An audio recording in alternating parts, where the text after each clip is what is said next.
La paraplégie a été en ligne de mire durant la Journée internationale des personnes handicapées à Libreville le 3 décembre 2022 dernier.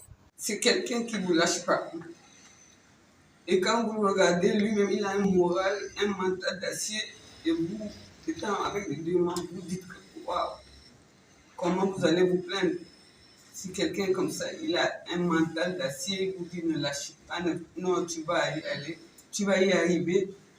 Je dis sans Manu, honnêtement, je ne serais pas ce que je suis devenu. Vraiment, je vous dis, Manu, c'est comme si on est sorti du même ventre.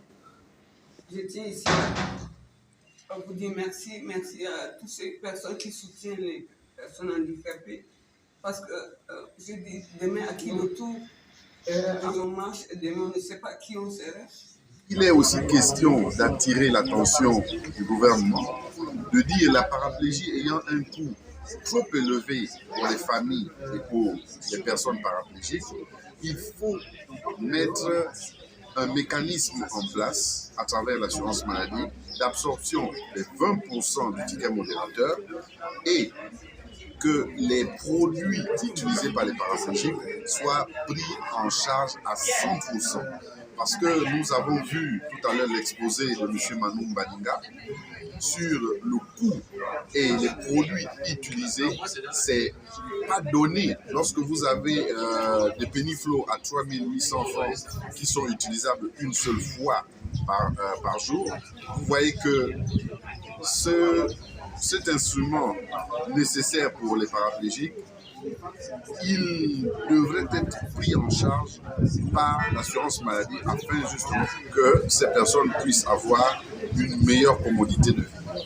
Et nous qui sommes des paraplégiques, on a voulu sortir du thème international, la spécificité de la paraplégie. C'est pour ça que le thème c'est la paraplégie et si on parlait de ce handicap. Nous avons voulu que les uns les autres sachent qu'à côté de tous les handicaps physiques, il y a la paraplégie. Et la paraplégie, c'est un handicap très lourd, qui est très coûteux, très contraignant pour non seulement les victimes, mais aussi pour les familles, pour les personnes qui sont autour de nous.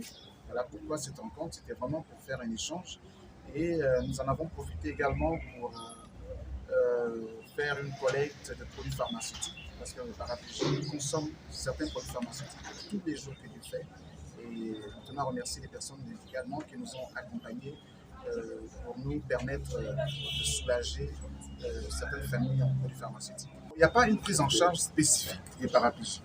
Un paraplégique sort de l'hôpital après son opération, après un accident, il va à l'hôpital, il est opéré, il rentre chez lui en fauteuil roulant et il ne va à l'hôpital que lorsqu'il a des problèmes de neurologie. Et là, il va voir l'urologue comme tout le monde.